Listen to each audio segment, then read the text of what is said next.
Well, this is my first blog for the year 2010, I guess. Um, the weather's finally warmed up. We kicked off 2010 with some pretty gross weather. Had some very close to calling school off a couple times. And the nice thing is, it's finally warmed up, um, which is going to lead nice into our postponed Wiener roast with the Olympic flame, which is going to happen tomorrow. At noon hour, all students are going to get a free lunch, courtesy of our Renaissance program, and thanks to Mr. Cowan and his staff for the grant they received to do with the Olympic torch. Congratulations to Chelsea, Jason, and Tijan for running the torch. 3 of our students, they did a great job. As well, at Mr. Cowan's kickoff and celebration at the junior high. Congratulations to the junior high staff. They did an awesome job organizing that event. Our choir did a great job singing there and singing on Saturday when the torch actually came through town. And Jillian Mossop and Jason Taylor did a fantastic job representing our school dancing at the junior high. It was interesting to watch all the K-8 kids and how enthralled they were with you and our choir. That was awesome to see. Technology is kind of the theme this week that I have for my blog.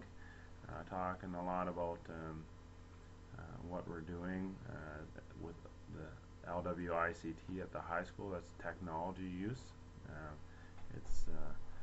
The government of Manitoba has now put it through for K-8, and now it's high school's turn next year.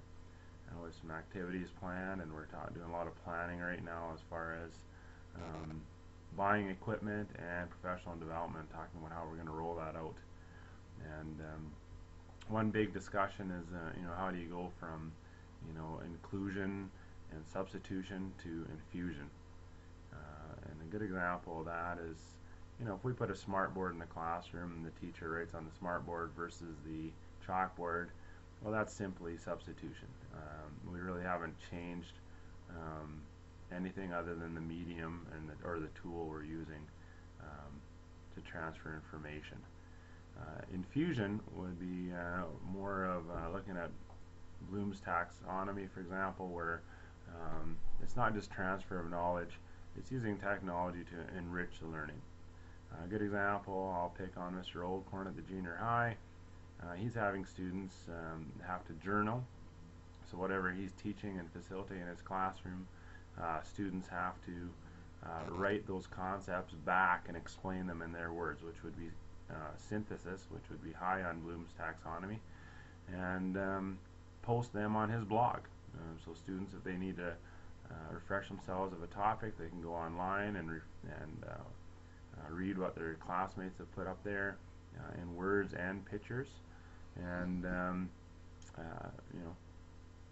have it retaught to them in their classmates' own words, which is probably a very powerful way of doing it. And lots of room to grow there. Later on he's talking about where they can go on there and evaluate each other, which is also high on Bloom's taxonomy, and it's going to be quite interesting to see how we infuse that. One way we're talking about right now, the division office is talking about having pods of 5 laptops in each classroom, so those tools are there for students to use when need be, which is important too. Lots of, listening to the internet radio this morning, which I guess is a sign of the times. I like to listen to UCLA's, because they have good sports coverage, but the 2 DJ students on there today talking about Wikipedia and how their profs have banned the use of Wikipedia because anyone can go on there and edit Wikipedia and change a definition, and I guess their profs are fighting that a little bit, saying that the information on there isn't always reliable.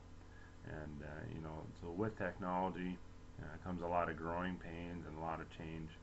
And I guess one other example of that is a lot of students have their own handheld devices, whether it be laptops or iPods. All those things can connect to our network, and we try and control that a little bit. At the same time, you know, maybe that is the future. Maybe that's where their textbooks and everything else will be accessed from. And if we could have that technology in every student's hand, maybe that's the way to go. You know, right now we look at our textbook budget; it's about $18,000 a year, and there's a lot of waste. To be honest, a lot of students lose their textbooks. A lot of textbooks are wrecked, and if it was electronic, that would simply eliminate that problem, which would be an interesting way of looking to put that information into students' hands. The last piece, I guess, with technology is we are aiming at the end of this month to install in our multi-purpose room and gym multimedia. That would include big screens, LCD projectors, and sound systems, so that we can help facilitate assemblies, workshops. Teachers can go in there and for sure use those tools with their classes, and we're quite excited about what that's going to look like. And I guess one more thing, I guess, back to the Olympics, and I'll finish off with that as well.